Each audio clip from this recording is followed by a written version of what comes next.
et bienvenue à tous sur le podcast du MBMCI. Pour cet épisode, je reçois Didier Caloc, qui est gérant fondateur de l'agence Artmail Conseil et président fondateur de l'agence digitale eBlue Group, spécialisée en e-business, m-business et web-to-store. Et nous allons parler de son parcours et des raisons qui l'ont poussé à s'orienter vers ce domaine. Et ensuite, nous allons discuter les enjeux que représente la transformation digitale dans l'économie française actuelle. Bonjour Didier. Bonjour Salma. Merci d'être présent avec nous. Est-ce que vous pourriez vous présenter en premier lieu et parler un peu de votre parcours antérieur ? Avec plaisir. Alors tout d'abord, merci de m'avoir choisi, chère Salma. Je suis très heureux en tant qu'ancien du MBA FCI de contribuer à ce podcast. Donc mon parcours à l'issue de mes études que j'ai terminées à Nantes dans l'école Sciences Com du groupe Audencia, où j'ai eu une maîtrise de communication.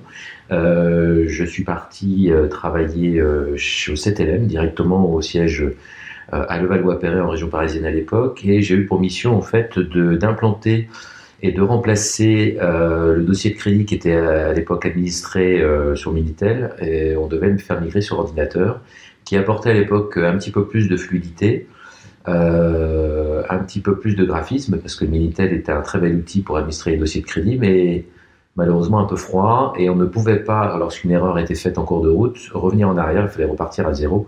Et là, l'ordinateur permettait cette fonctionnalité, ce qui n'était pas le cas avant. Voilà. Après, je suis parti travailler chez Leroy Merlin, où j'ai eu un rôle managérial assez important. J'animais une équipe de 10 personnes dans un rayon outillage. Rien à voir avec ma formation, mais je trouvais ça très intéressant d'avoir à la fois un rôle managérial et de gérer un rayon tel que l'outillage qui à l'époque générait plus de 30 millions de chiffres d'affaires. C'est en francs bien entendu, parce que nous étions avant 2002. Et puis mon but c'était de faire presque une année chez Leroy Merlin pour apprendre les rouages de la grande distribution, mais là spécialisée bricolage. Et je suis rentré dans un groupe de communication opérationnelle où je suis d'abord rentré en tant qu'agent d'affaires, puis après directeur de clientèle. Et j'y suis resté une douzaine d'années. Et puis j'avais toujours pour envie de monter ma propre agence, ce que j'ai fait. Mais il est vrai que je me sentais un petit peu juste quant aux arguments et au discours à tenir dans le domaine de la communication digitale. Donc j'ai décidé de reprendre le chemin de l'école. Et j'ai justement, parmi toutes les écoles à l'époque qui proposaient une formation, trouvé l'Institut Léonard de Vinci, avec le MBA Marketing et Commerce sur Internet qui m'a plu. J'ai passé les différents entretiens et tests et je suis rentré dans la première promotion part-time en 2008 et j'ai été diplômé en 2010.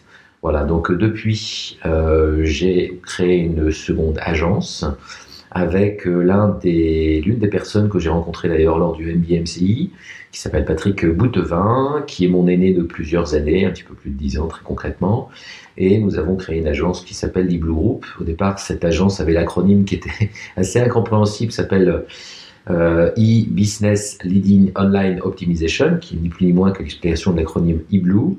Et nous étions 3 associés et nous commencions à nous positionner sur le e-business, m-business et web-to-store, comme l'a très bien présenté tout à l'heure Salma.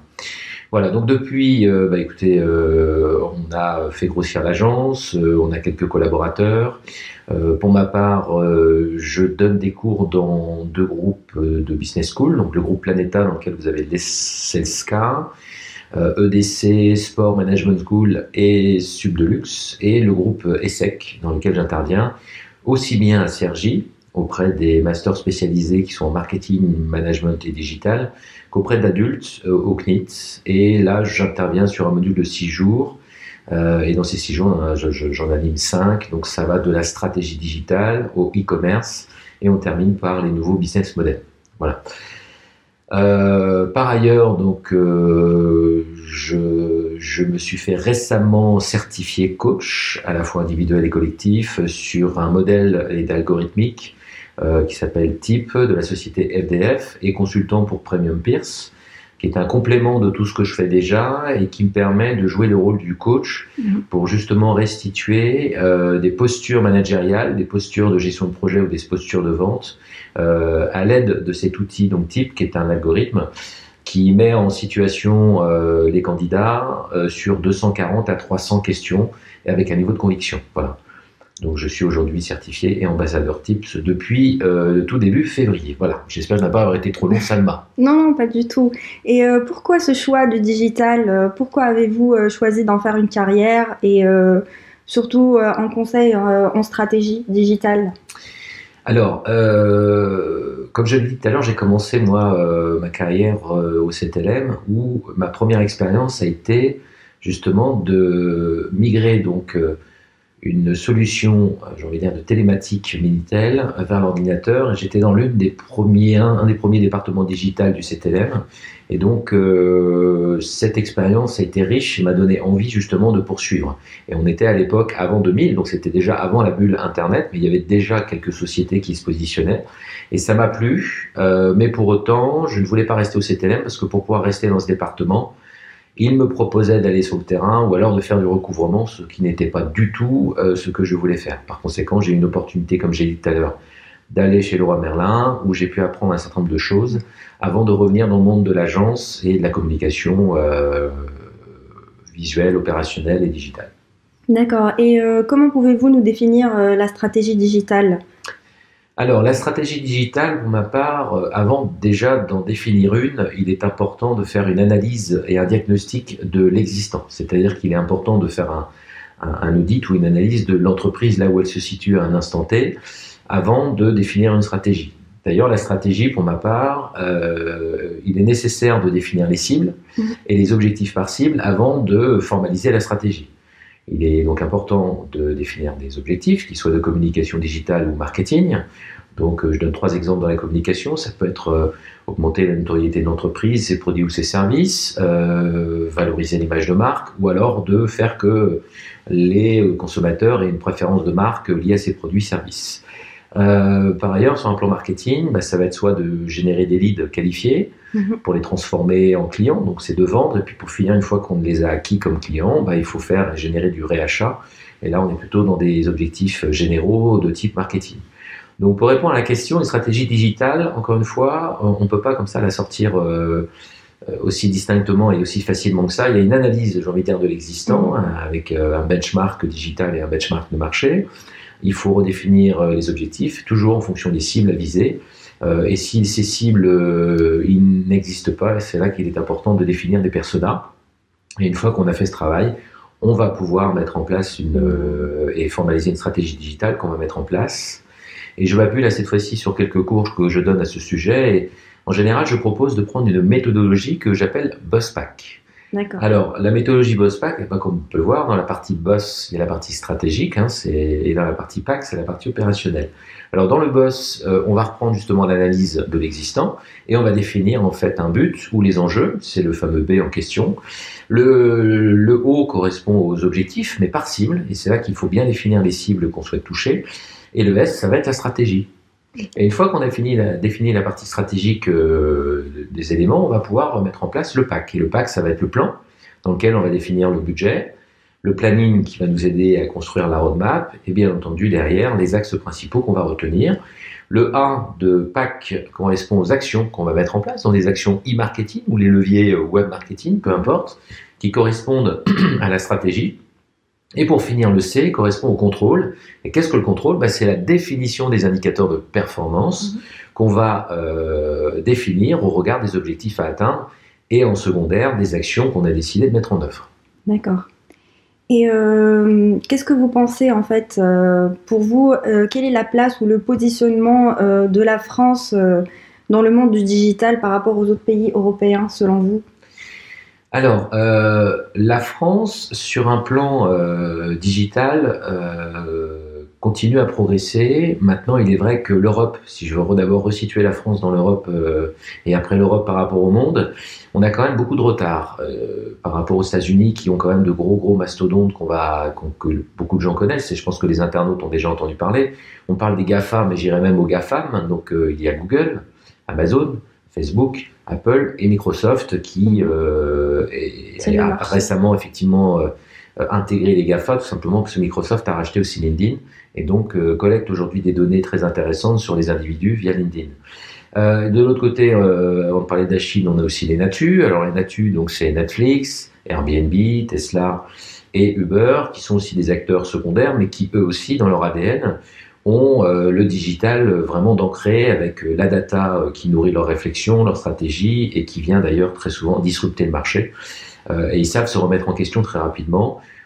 L'exemple concret, c'est Uber qui est en train de se repositionner en ce moment et qui justement est capable de se disrupter alors que ça fait très peu de temps que cette société a été créée.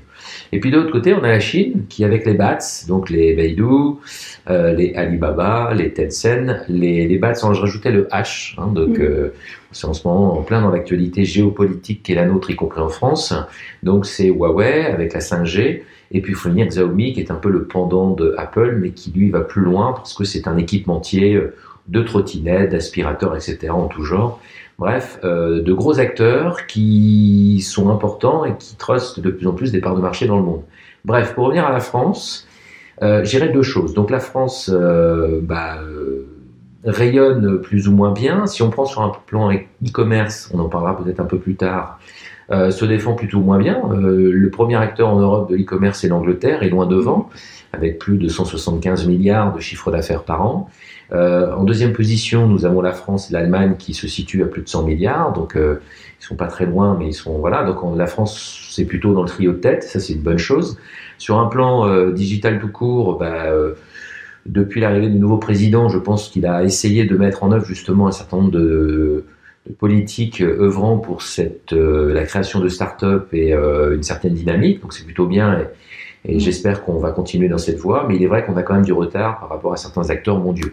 On s'en sort néanmoins tout à fait bien et je souhaite que nous continuions, nous Français et toutes les sociétés qui vont se créer, à être de plus en plus dynamiques en la matière.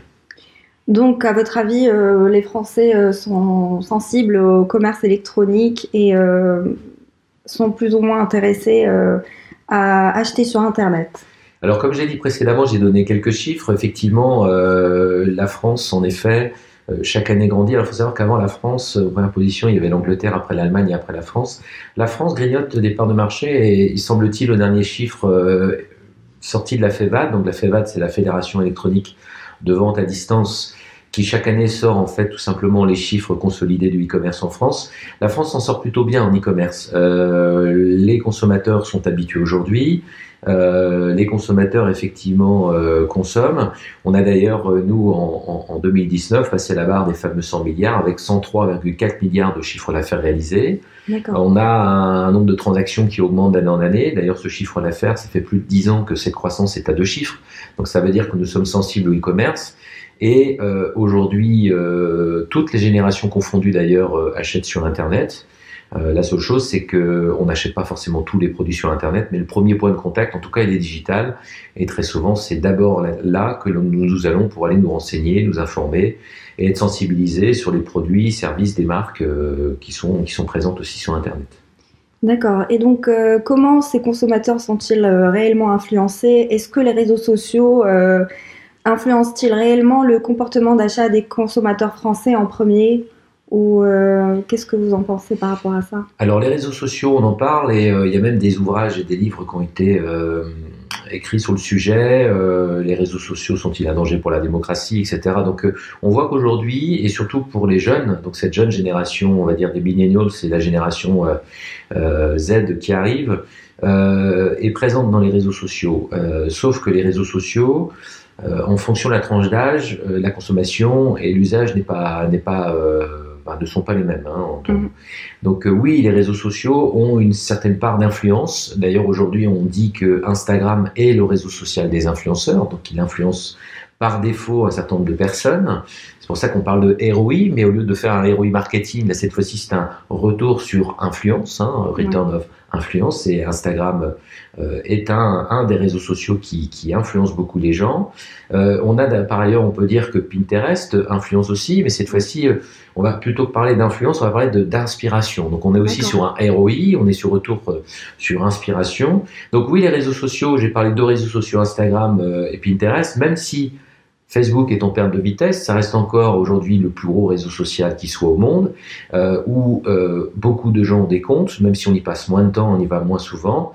on y passe encore un petit peu de temps. Donc, et de toute façon, les algorithmes des réseaux sociaux ont fortement évolué ces derniers temps vers un algorithme basé plutôt sur la publicité, donc sur le paid. Hein, donc, on est sur ici non plus sur du social media optimization, mais plutôt du social media advertising ou social media marketing, où de plus en plus les marques se positionnent pour essayer de cibler et de toucher leurs clients, a fortiori quand ils sont jeunes. Plus on est jeune, et plus on va sur les réseaux sociaux. Alors les réseaux sociaux, selon la tranche d'âge, par exemple les jeunes, donc la génération Z, il y a TikTok qui fait une grosse entrée sur le sujet, anciennement Musical.ly, et les Chinois qui ont d'ailleurs développé TikTok, sauf erreur de ma part, a dépassé la barre de milliards de téléchargements de l'application dans le monde.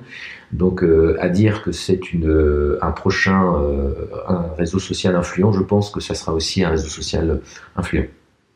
D'accord. Et donc le e-commerce en France, est-ce que vous pensez que le e-commerce en France va-t-il remplacer le commerce de détail?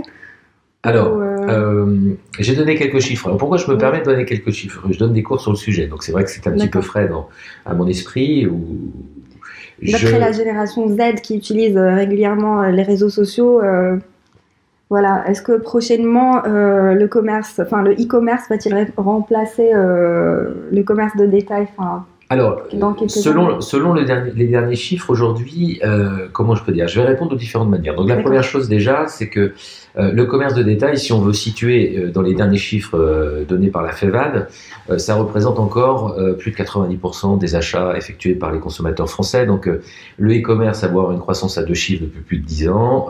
Le commerce de détail truste encore les achats dans leur globalité. En revanche, il est important de prendre en considération que le commerce de détail doit se transformer lui aussi. C'est-à-dire qu'aujourd'hui, la première expérience est d'ordre digital. On cherche, je l'ai dit tout à l'heure, ces premières informations sur Internet.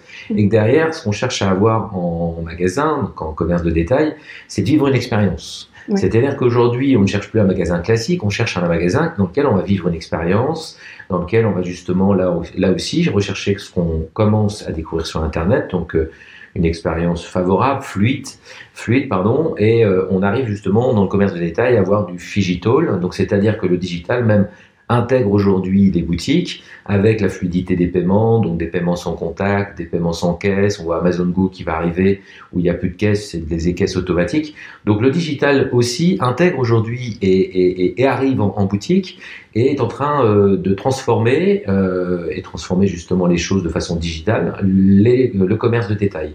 Donc le commerce de détail aura son rôle à jouer et on est d'ailleurs de plus en plus dans une vision qu'on appelle en fait omnicanal, c'est-à-dire que nous consommateurs, on cherche on est omnicanal dans notre façon de faire et connecter. Donc en fait, on ne cherche pas seulement en fait un marchand, on cherche tout simplement à avoir une expérience favorable. Et d'ailleurs, on dit souvent, ce qu'on recommande aux marques, c'est qu'elles soient conteuses d'histoires d'achat, afin qu'elles donnent envie de revenir. Et le parcours concernant les consommateurs, quels que soient les supports, les canaux et les terminaux, il faut qu'il soit le plus pratique et qu'il soit sur le lieu de consommation et le parcours d'achat des internautes ou des consommateurs.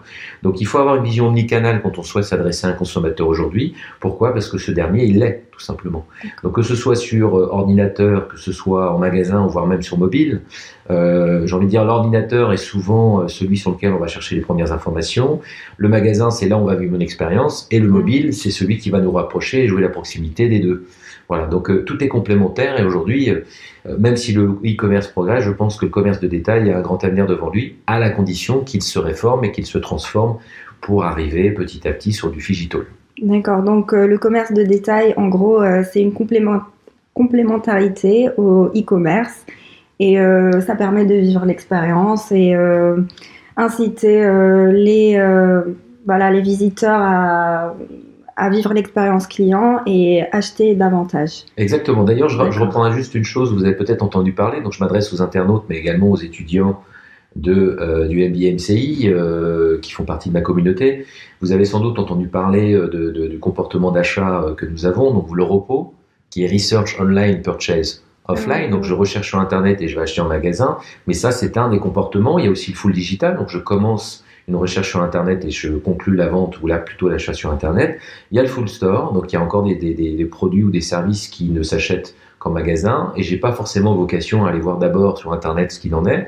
Très souvent, c'est l'alimentaire, même si le drive aujourd'hui gagne des parts de marché chaque année. Il y a le showrooming, qui est quelque chose assez intéressant. Le showrooming, c'est je vais d'abord voir en magasin, je vais essayer, je vais toucher, je vais me rassurer. Et puis après, j'ai le temps d'aller sur Internet pour acheter quand je veux, où je veux. Et puis pour finir, la contraction du repos et du showrooming, vous avez peut-être entendu parler, c'est le ROCOPO. Alors le ROCOPO, c'est quoi? C'est justement research online. Donc je recherche d'abord sur Internet. Check offline, donc je vais aller après en magasin ou en point physique pour me rassurer, en essayant, en touchant, en comparant.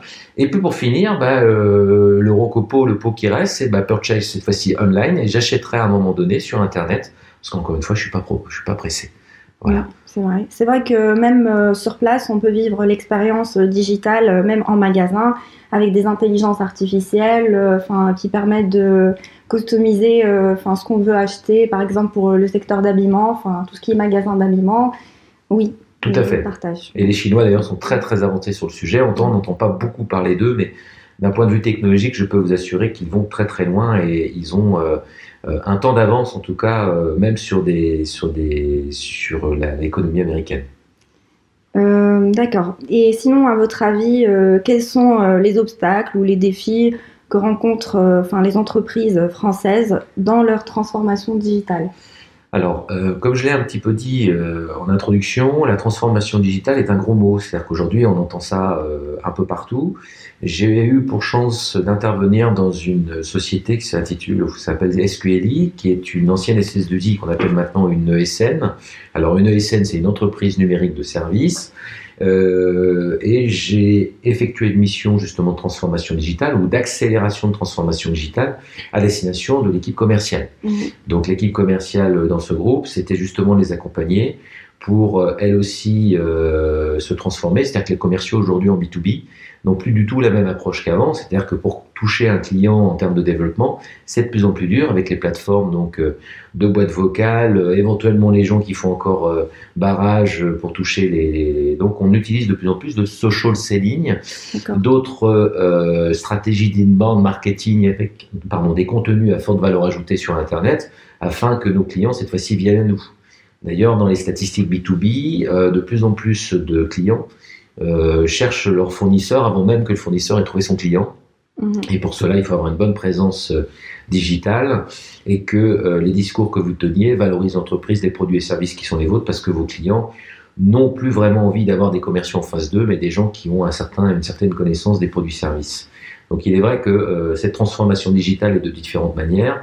D'ailleurs, si je veux résumer, pour moi, la transformation digitale, c'est 3 mots-clés, 3 points. Donc c'est d'abord la technologie. Donc, c'est les choix technologiques sous forme d'IT et de data collectée qui vont aider à accélérer la transformation digitale, qui auront des conséquences en point 2 sur l'organisation de l'entreprise. Et plus cette entreprise est ancienne, plus aujourd'hui, on se rend compte que pour effectuer une transformation digitale efficiente, il faut casser les silos historiques qui permettaient à l'époque d'être bien organisé avec un service marketing d'un côté, IT de l'autre, communication, marketing, etc. On se rend compte qu'aujourd'hui, tous ces départements ont besoin et doivent fonctionner ensemble et doivent avoir en fait un fonctionnement de transversalité. Donc on casse les silos pour accélérer la transformation digitale, ce qui fait que pour finir, le 3e et dernier mot-clé que j'utiliserai, c'est les hommes et les femmes qui sont impactés par ça et qui, eux aussi, dans leur façon de faire, doivent avoir une conduite de changement pour s'adapter à cette transformation digitale qui est liée à cette avancée technologique, qui a des conséquences sur l'organisation et bien entendu sur les hommes et les femmes. Ok. Et donc, pouvez-vous nous parler les efforts pour la conduite de changement à faire, les efforts à déployer pour mener une bonne stratégie digitale en termes de transformation? Alors, comme je l'ai dit, c'est aujourd'hui des choix stratégiques quant à l'évolution technologique et l'investissement que les sociétés peuvent faire. Donc, c'est d'ordre stratégique. Donc, c'est déjà des décisions qui sont prises très haut dans l'entreprise, mais qui nécessitent en fait une écoute et une intervention de tout ou partie des acteurs qui justement œuvrent pour ça. La vision qu'on doit avoir, c'est d'avoir une vision en fait claire, centrée sur le client et également sur les valeurs de l'entreprise. C'est-à-dire qu'aujourd'hui, on parle justement de customer centric, mais ça ne s'arrête pas là, c'est expérience customer centric, c'est-à-dire qu'on doit faire vivre une expérience favorable et réussie à ses clients pour que ces derniers puissent revenir et aient envie de revenir. Donc la référence mondiale aujourd'hui, que ce soit en B2B ou en B2C, c'est d'ailleurs Amazon qui a un petit peu inventé le One Action, One Button, One Click, et qui simplifie à tous les points et à tous les maillons de la chaîne et la chaîne de valeur la simplification et un parcours d'achat fluide. Et c'est un peu eux qui ont justement œuvré pour que l'expérience utilisateur, l'expérience client soit favorable. Parce qu'ils sont capables de livrer rapidement, ils sont capables de vous satisfaire et de proposer un certain nombre de produits. Aujourd'hui, ils vendent presque tout ou partie des produits qui sont disponibles aujourd'hui chez les autres concurrents. Un chiffre que j'ai lu hier en France, on parlait de e-commerce tout à l'heure, une petite anecdote. Aujourd'hui, Amazon, c'est 20% du e-commerce en France. Quand même. Donc c'est un consommateur sur 5 qui aujourd'hui achète essentiellement chez Amazon. Donc pour dire que pourquoi on va chez Amazon alors qu'ils n'ont pas encore de magasin physique, c'est que eux ont compris dans l'omnicanalité qui est la leur, qu'ils soient sur ordinateur ou sur mobile. Ils ont d'ailleurs une application mobile qui est très bien faite et qui incite les gens à acheter régulièrement sur l'application parce que c'est très bien fait et l'expérience utilisateur est vraiment fluide. Donc quand c'est favorable, c'est fluide, il n'y a pas d'accroc, qu'est-ce qu'on fait? On a envie de revenir. C'est facile, il n'y a qu'un seul bouton, je clique, je suis livré quelques fois dans la journée ou le lendemain ou le surlendemain. Ils ont mis en place effectivement, j'ai envie de dire, une stratégie claire, avec dans leur ADN la data qui leur permet de connaître très bien leurs clients et d'être sur leur parcours le plus souvent possible afin d'être ceux qui sont choisis par les consommateurs. D'accord. Et donc on arrive à notre fin. Est-ce que vous avez un dernier mot à rajouter ou à faire parvenir à nos internautes ? Oui, alors le dernier mot que je donnerais, c'est que il y a des gros mots effectivement en ce moment dont on entend parler à la fois dans les entreprises et qu'on utilise. Donc la transformation digitale, on en a entendu parler. On entend parler très souvent aujourd'hui de e-commerce, mais moi j'ai envie de dire aujourd'hui c'est du unified commerce, donc c'est du commerce unifié connecté. C'est-à-dire qu'il n'y a plus de barrière entre le e-commerce et le retail. Aujourd'hui c'est un tout, et nous en tant que consommateurs on ne cherche pas à savoir si la société a pensé à nous. On imagine qu'elle l'a fait, on espère. Si c'est pas le cas, on zappera, on ira ailleurs. Donc il y a aujourd'hui le commerce unifié. On ne fait plus de sites aujourd'hui, on fait des plateformes d'expérience, justement. D'ailleurs, c'est le mot qu'on donne, c'est DXP, donc ce sont des plateformes d'expérience. Un site aujourd'hui ne répond plus à une fonction, mais à plusieurs, et à plusieurs sites potentiellement, que ce soit en B2B ou en B2C. J'ai récemment eu l'occasion de répondre à un appel d'offres pour un site, et c'est dans le domaine de l'aéronautique, mais je tairai le nom de ce site, qui avait 7 cibles à sensibiliser. Dans la réponse faite, c'était 7 parcours complètement différents, y compris d'ailleurs dans les cibles, il y avait ressources humaines, et dans les ressources humaines, il y avait à la fois les gens expérimentés, des ingénieurs pour l'aéronautique, mais des gens qui avaient déjà l'expérience, et de jeunes qui sortaient de l'école. Et figurez-vous qu'on ne s'adresse pas de la même manière à ces gens-là. D'ailleurs, si j'avais un petit conseil à donner aux internautes qui veulent se spécialiser dans le digital, la première question à se poser, c'est à qui on s'adresse. Et c'est là où je disais tout à l'heure, quand on définit une stratégie digitale, la première question, c'est de bien définir ses clients. Parce que quand on s'adresse à tout le monde, on s'adresse à personne. Donc c'est là où il faut s'adresser à une cible bien précise et définir les objectifs par cible, et après on aura une stratégie claire. La deuxième question, c'est définir les objectifs justement, c'est qu'est-ce que j'attends d'eux. D'accord ? Et puis après, une fois qu'on a défini ces objectifs, au final, c'est quels sont les messages que je vais leur adresser pour qu'ils fassent ce que j'attends d'eux. Et là, on ne s'adresse pas de la même manière. C'est pour ça que je disais aujourd'hui, on n'est plus sur des sites internet lambda, on est sur des plateformes d'expérience, et même des sites qui étaient d'ordre corporate avant, étant donné qu'ils ont plusieurs cibles, actionnaires, fournisseurs, partenaires, clients, mais également ressources humaines pour alimenter les compétences de l'entreprise et les talents de demain. On a un message qui est de plus en plus personnalisé. Et on fait vivre une expérience qui n'a rien à voir avec un actionnaire qui lui viendrait chercher des informations sur les résultats de l'entreprise ou autres, ou la façon dont on parle des produits ou des services de l'entreprise. Voilà. Alors merci Didier, et merci d'être là et de réaliser avec moi ce podcast pour partager avec nous votre expérience, les tendances du marché digital ainsi que ses évolutions. Et merci à tous pour votre écoute, et à très bientôt avec d'autres podcasts du MBMCI. Merci Salma, à bientôt, au revoir.